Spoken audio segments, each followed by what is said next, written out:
بسم الله الرحمن الرحيم. الحمد لله الذي أنزل على عبده الكتاب ولم يجعل له عوجا قيما لينذر بأسا شديدا من لدنه ويبشر المؤمنين الذين يعملون الصالحات أن لهم أجرا حسنا ماكثين فيه أبدا وينذر الذين قالوا اتخذ الله ولدا ما لهم به من علم ولا لآبائهم كبرت كلمة تخرج من أفواههم إن يقولون إلا كذبا فلعلك باخع نفسك على آثارهم إن لم يؤمنوا بهذا الحديث أسفا إنا جعلنا ما على الأرض زينة لها لنبلوهم أيهم أحسن عملا وإنا لجاعلون ما عليها صعيدا جرزا أم حسبت أن أصحاب الكهف والرقيم كانوا من آياتنا عجبا إذ أوى الفتية إلى الكهف فقالوا ربنا آتنا من لدنك رحمة وهيئ لنا من أمرنا رشدا فضربنا على آذانهم في الكهف سنين عددا ثم بعثناهم لنعلم أي الحزبين أحصى لما لبثوا أمدا نحن نقص عليك نبأهم بالحق إنهم فتية آمنوا بربهم وزدناهم هدى وربطنا على قلوبهم إذ قاموا فقالوا ربنا رب السماوات والأرض لن ندعو من دونه إلها لقد قلنا إذا شططا هؤلاء قوم اتخذوا من دونه آلهة لولا يأتون عليهم بسلطان بين فمن أظلم ممن افترى على الله كذبا وإذ اعتزلتموهم وما يعبدون إلا الله فأووا إلى الكهف ينشر لكم ربكم من رحمته ويهيئ لكم من أمركم مرفقا وترى الشمس إذا طلعت تزاور عن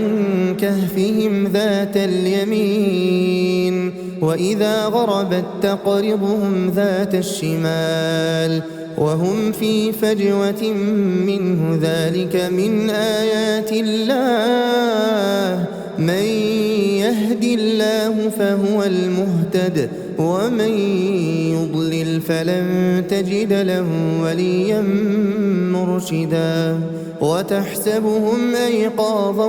وهم رقود ونقلبهم ذات اليمين وذات الشمال وكلبهم باسط ذراعيه بالوصيد لو اطلعت عليهم لوليت منهم فرارا ولملئت منهم رعبا وكذلك بعثناهم ليتساءلوا بينهم قال قائل منهم كم لبثتم قالوا لبثنا يوما أو بعض يوم قالوا ربكم أعلم بما لبثتم فابعثوا أحدكم بورقكم هذه إلى المدينة فلينظر أيها أزكى طعاما فليأتكم برزق منه وليتلطف ولا يشعرن بكم أحدا إنهم إن يظهروا عليكم يرجموكم أو يعيدوكم في ملتهم ولن تفلحوا إذا أبدا وكذلك أعثرنا عليهم ليعلموا أن وعد الله حق وأن الساعة لا ريب فيها إذ يتنازعون بينهم أمرهم فقالوا بنوا عليهم بنيانا ربهم أعلم بهم قال الذين غلبوا على أمرهم لنتخذن عليهم مسجدا سيقولون ثلاثة رابعهم كلبهم ويقولون خمسة سادسهم كلبهم رجما بالغيب ويقولون سبعة وثامنهم كلبهم قل ربي أعلم بعدتهم ما يعلمهم إلا قليل فلا تمار فيهم إلا مراء ظاهرا ولا تستفت فيهم منهم أحدا ولا تقولن لشيء إني فاعل ذلك غدا إلا أن يشاء الله واذكر ربك إذا نسيت وقل عسى أن يهديني ربي لأقرب من هذا رشدا ولبثوا في كهفهم 300 سنين وازدادوا 9 قل الله أعلم بما لبثوا له غيب السماوات والأرض أبصر به وأسمع ما لهم من دونه من ولي ولا يشرك في حكمه أحدا واتل ما أوحي إليك من كتاب ربك لا مبدل لكلماته ولن تجد من دونه ملتحدا واصبر نفسك مع الذين يدعون ربهم بالغداة والعشي يريدون وجهه ولا تعد عيناك عنهم تريد زينة الحياة الدنيا ولا تطع من أغفلنا قلبه عن ذكرنا واتبع هواه وكان أمره فرطا وقل الحق من ربكم فمن شاء فليؤمن ومن شاء فليكفر إنا أعتدنا للظالمين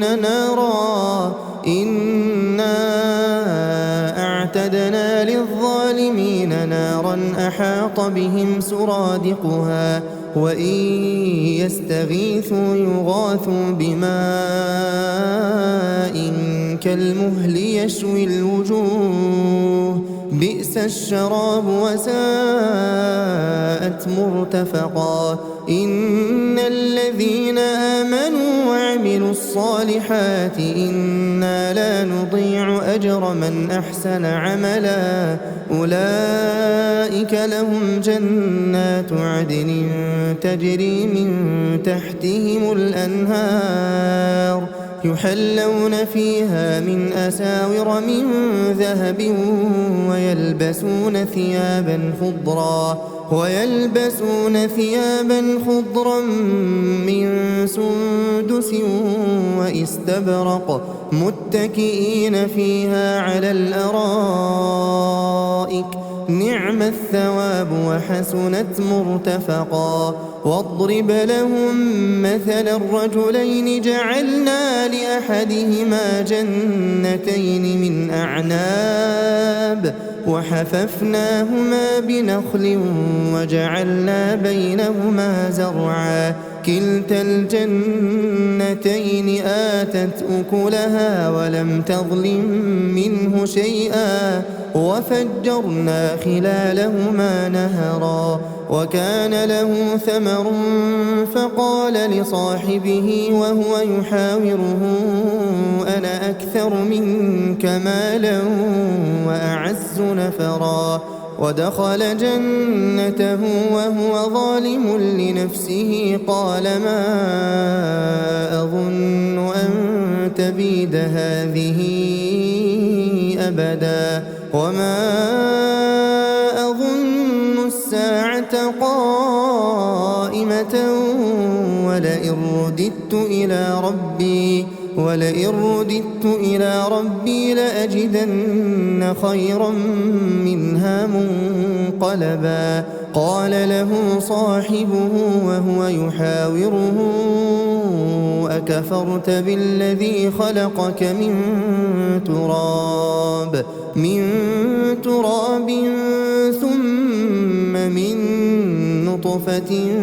ثم سواك رجلا لكن هو الله ربي ولا أشرك بربي أحدا ولولا إذ دخلت جنتك قلت ما شاء الله لا قوة إلا بالله إن ترني أنا أقل منك مالا وولدا فعسى ربي أن يؤتيني خيرا من جنتك ويرسل عليها حسبانا من السماء فتصبح صعيدا زلقا أو يصبح ماؤها غورا فلن تستطيع له طلبا وأحيط بثمره فأصبح يقلب كفيه على ما أنفق فيها وهي خاوية على عروشها ويقول يا ليتني لم أشرك بربي أحدا ولم تكن له فئة ينصرونه من دون الله وما كان منتصرا هنالك الولاية لله الحق هو خير ثوابا وخير عقبا واضرب لهم مثل الحياة الدنيا كماء إن أنزلناه من السماء فاختلط به نبات الأرض فأصبح هشيما تذروه الرياح وكان الله على كل شيء مقتدرا المال والبنون زينة الحياة الدنيا والباقيات الصالحات خير عند ربك ثوابا وخير أملا ويوم نسير الجبال وترى الأرض بارزة وحشرناهم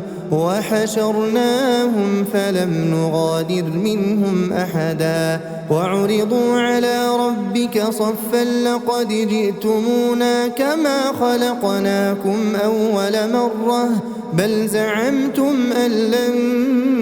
نجعل لكم موعدا ووضع الكتاب فترى المجرمين مشفقين مما فيه ويقولون يا ويلتنا ما لهذا الكتاب لا يغادر صغيرة ولا كبيرة إلا أحصاها ووجدوا ما عملوا حاضرا ولا يظلم ربك أحدا وإذ قلنا للملائكة اسجدوا لآدم فسجدوا إلا إبليس كان من الجن ففسق عن أمر ربه أفتتخذونه وذريته أولياء من دوني وهم لكم عدو بئس للظالمين بدلا ما أشهدتهم خلق السماوات والأرض ولا خلق أنفسهم وما كنت متخذ المضلين عضدا ويوم يقول نادوا شركائي الذين زعمتم فدعوهم فلم يستجيبوا لهم وجعلنا بينهم موبقا ورأى المجرمون النار فظنوا أنهم مواقعوها ولم يجدوا عنها مصرفا ولقد صرفنا في هذا القرآن للناس من كل مثل وكان الإنسان أكثر شيء جدلا وما منع الناس أن يؤمنوا إذ جاءهم الهدى ويستغفروا ربهم إلا أن تأتيهم سنة الأولين أو يأتيهم العذاب قبلا وما نرسل المرسلين إلا مبشرين ومنذرين ويجادل الذين كفروا بالباطل ليدحضوا به الحق واتخذوا آياتي وما أنذروا هزوا ومن أظلم ممن ذكر بآيات ربه فأعرض عنها ونسي ما قدمت يداه إنا جعلنا على قلوبهم أكنة أن يفقهوه وفي آذانهم وقرا وإن تدعهم إلى الهدى فلن يهتدوا إذا أبدا وربك الغفور ذو الرحمة لو يؤاخذهم بما كسبوا لعجل لهم العذاب بل لهم موعد لن يجدوا من دونه موئلا وتلك القرى أهلكناهم لما ظلموا وجعلنا لمهلكهم موعدا وإذ قال موسى لفتاه لا أبرح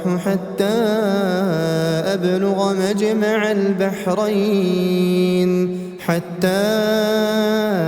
أبلغ مجمع البحرين أو أمضي حقبا فلما بلغا مجمع بينهما نسيا حوتهما فاتخذ سبيله في البحر سربا فلما جاوزا قال لفتاه آتنا غداءنا لقد لقينا من سفرنا هذا نصبا قال أرأيت إذ أوينا إلى الصخرة فإني نسيت الحوت وما أنسانيه إلا الشيطان أن أذكره واتخذ سبيله في البحر عجبا قال ذلك ما كنا نبغي فارتدا على آثارهما قصصا فوجدا عبدا من عبادنا آتيناه رحمة من عندنا وعلمناه من لدنا علما قال له موسى هل أتبعك على أن تعلمني مما علمت رشدا قال إنك لن تستطيع معي صبرا وكيف تصبر على ما لم تحط به خبرا قال ستجدني إن شاء الله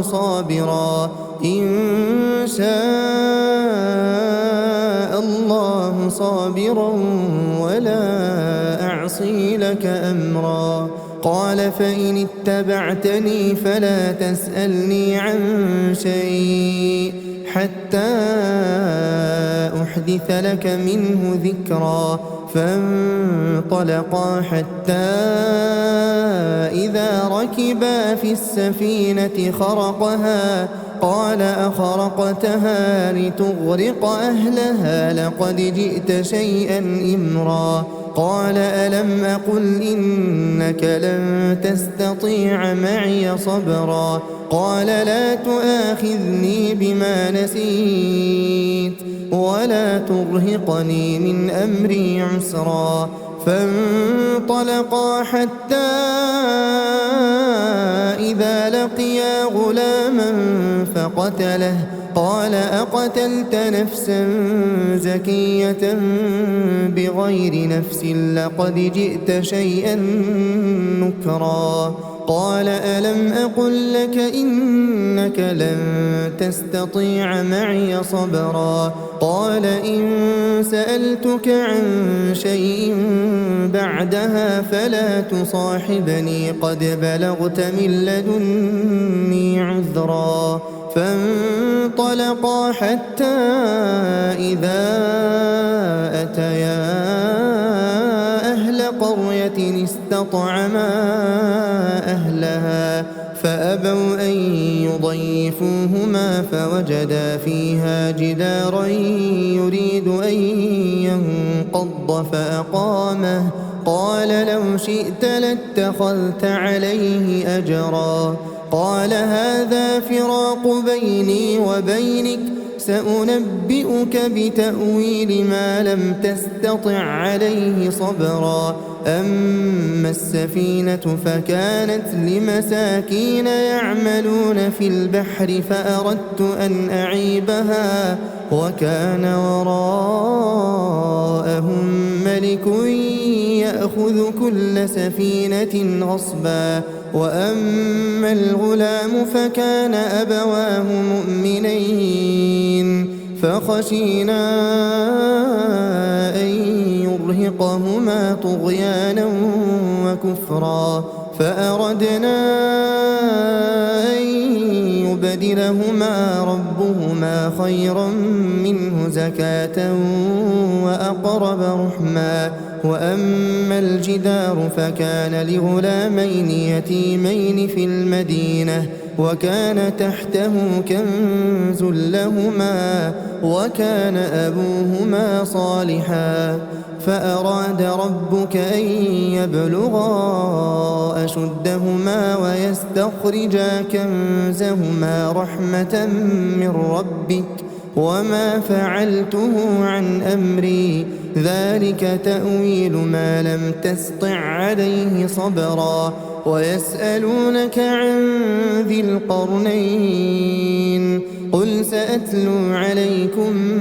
منه ذكرا إنا مكنا له في الأرض وآتيناه من كل شيء سببا فأتبع سببا حتى إذا بلغ مغرب الشمس وجدها تغرب في عين حمئة ووجد عندها قوما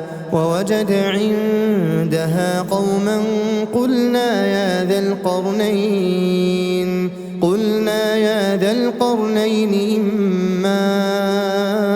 أن تعذب وإما أن تتخذ فيهم حسنا قال أما من ظلم فسوف نعذبه ثم يرد إلى ربه فيعذبه عذابا نكرا وأما من آمن وعمل صالحا فله جزاء الحسنى وسنقول له من أمرنا يسرا ثم أتبع سببا حتى إذا بلغ مطلع الشمس وجدها تطلع على قوم لم نجعل لهم من دونها سترا كذلك وقد أحطنا بما لديه خبرا ثم أتبع سببا حتى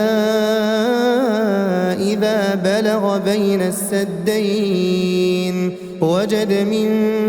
دونهما قوما لا يكادون يفقهون قولا قالوا يا ذا القرنين إن يأجوج ومأجوج مفسدون في الأرض فهل نجعل لك خرجا على أن تجعل بيننا وبينهم سدا قال ما مكني فيه ربي خير فأعينوني بقوة أجعل بينكم وبينهم ردما آتوني زبر الحديد حتى إذا ساوى بين الصدفين قال انفخوا حتى إذا جعله نارا قال آتوني أفرغ عليه قطرا فما استطاعوا أن يظهروه وما استطاعوا له نقبا قال هذا رحمة من ربي فإذا جاء وعد ربي جعله دكاء وكان وعد ربي حقا وتركنا بعضهم يومئذ يموج في بعض ونفخ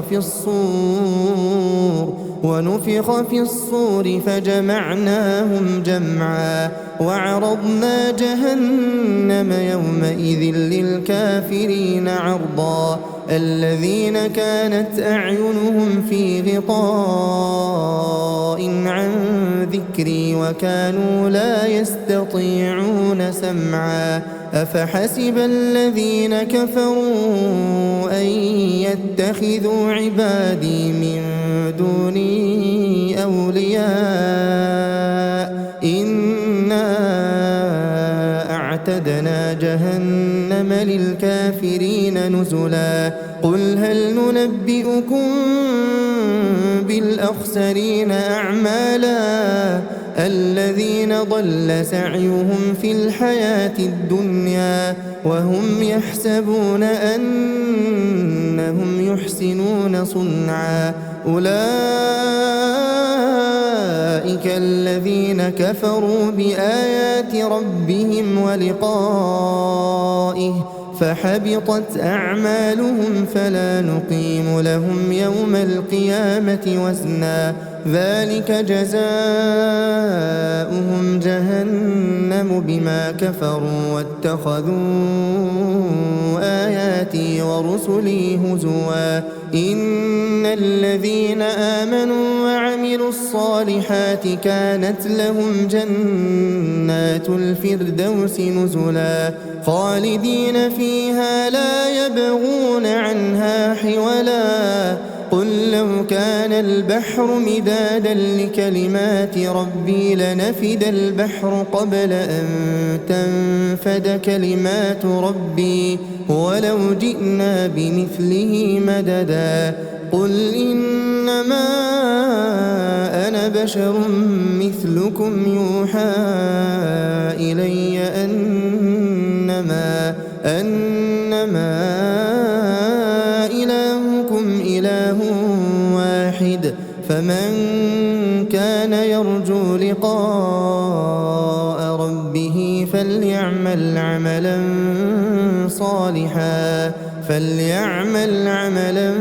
صالحا ولا يشرك بعبادة ربه أحدا.